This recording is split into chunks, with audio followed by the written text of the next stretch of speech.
যে কোরবানি একটি ইবাদত, আর ইবাদত কবুল হবে শুধু কোরবানি না, এটা তো একটা, বাকি সমস্ত ইবাদতের মধ্যে আল্লাহর কথা এটা।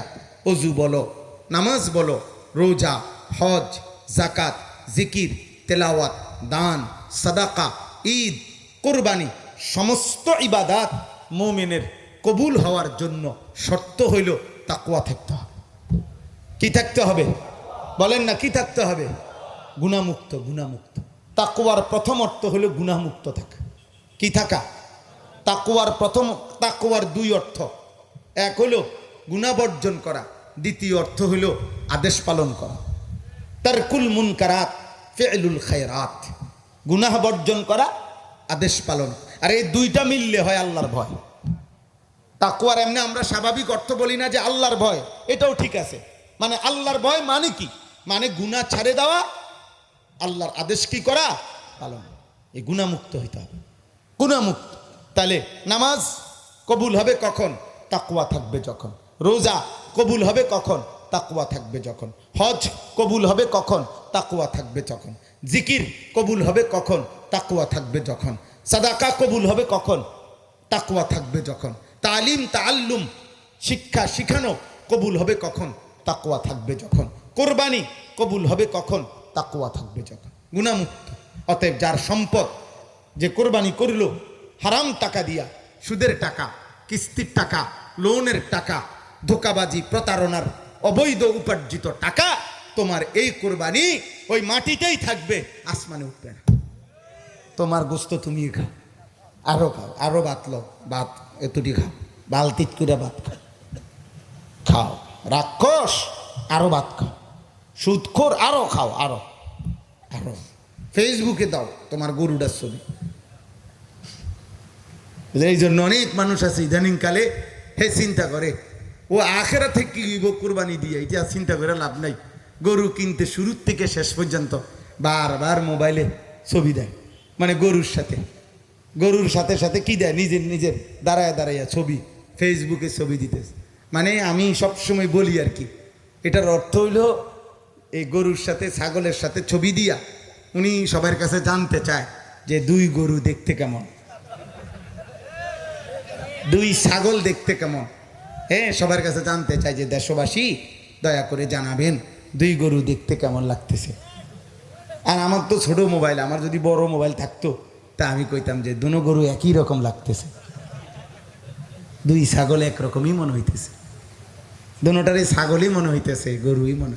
কারণ মানুষ গরু হইতে পারে, গরু মানুষ হইতে পারে না। মানুষ জানোয়ার হয়, কিন্তু জানোয়ার কি হয় না, মানুষ হয়। লোহা মাটি হয়ে যায় মাটির সাথে রাখলে, মাটি লোহা হয় না। স্বর্ণ মাটিতে রাখলে মাটি হয়ে যায়, স্বর্ণ মাটি হয়ে যায়, মাটি কি হয় না, স্বর্ণ। এই জন্য দয়া করে প্রত্যেকেই গুনাহমুক্ত, হারাম টাকা দিয়া কোরবানি দিলে হবে না। হারাম পরিবেশ, কোরবানি হইতেছে, পশু জবাই হইতেছে, হ্যাঁ গোশত কুটা হইতেছে, ওমা মহিলা দাঁড়ায় আছে বেপর্দা, কার সাথে কার দেখা দেওয়ার অনুমতি নাই, এরপরও বেডি দাঁড়ায় রয়েছে, এটা গুনাহমুক্ত হলো? কথা বলেন না কেন?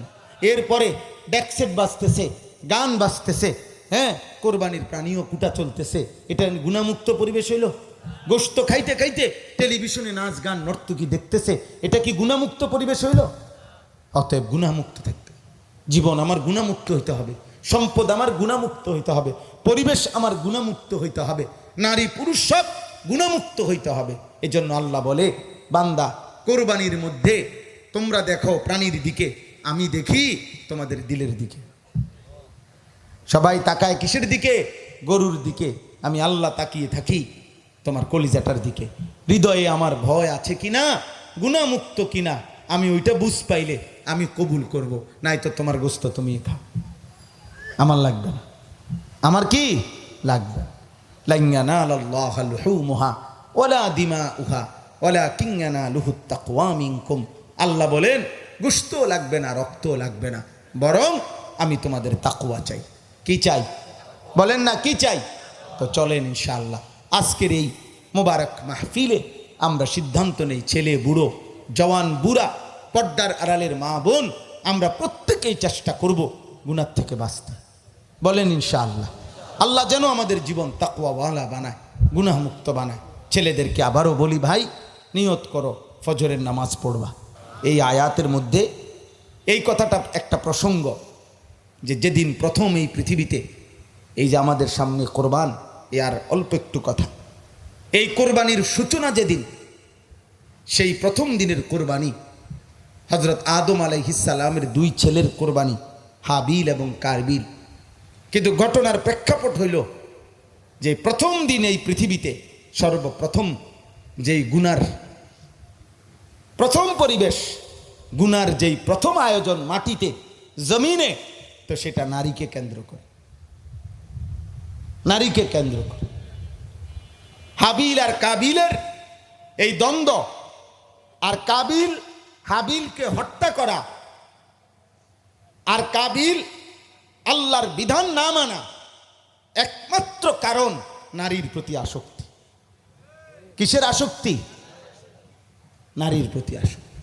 ওয়াতলু আলাইহিম নাবা আবনাই আদম বিল হক। আল্লাহ বলেন, হে নবী, আদমের দুই সন্তানের ঘটনাটি সঠিকভাবে আপনি আমার বান্দাদেরকে শুনান। ইজ কাররাবা কুরবানান, যখন তারা দুইজনে কোরবানি করলো, ফাতুকুব্বিলা মিন আহাদিহিমা ওয়ালাম ইউতাকাব্বাল মিনাল আখার, একজনের কোরবানি কবুল করা হলো, আরেকজনের কোরবানি কবুল হলো না। ক্বালা লা আকতুলান্নাকা, যার কোরবানি কবুল হয় নাই সে তার ওই ভাইকে বলল, আমি তোমাকে হত্যা করে ফেলব। ক্বালা ইন্নামা ইয়াতাকাব্বালুল্লাহু মিনাল মুত্তাকিন, তখন যে ভাইয়ের কোরবানি কবুল হয়েছে হাবিল, সে বলল, ভাই শুনে নাও, আজ আমি মরে যাব ঠিক আছে, আজ আমারে হত্যা করবা তাও ঠিক আছে, আমি জীবন দেব ঠিক আছে, কিন্তু এটা মনে রেখো, কিয়ামত পর্যন্তের জন্য আল্লাহ তাআলা কোরবানি কবুল করবে তার, তাকওয়া থাকবে যার, গুনাহমুক্ত জীবন, আল্লাহর ভয়, গুনাহমুক্ত জীবন যার, কোরবানি কবুল হবে তার। কোরবানি কবুল হবে কার? গুনাহমুক্ত জীবন। বলেন, কোরবানি কবুল হবে কার? এই প্রথম দিন।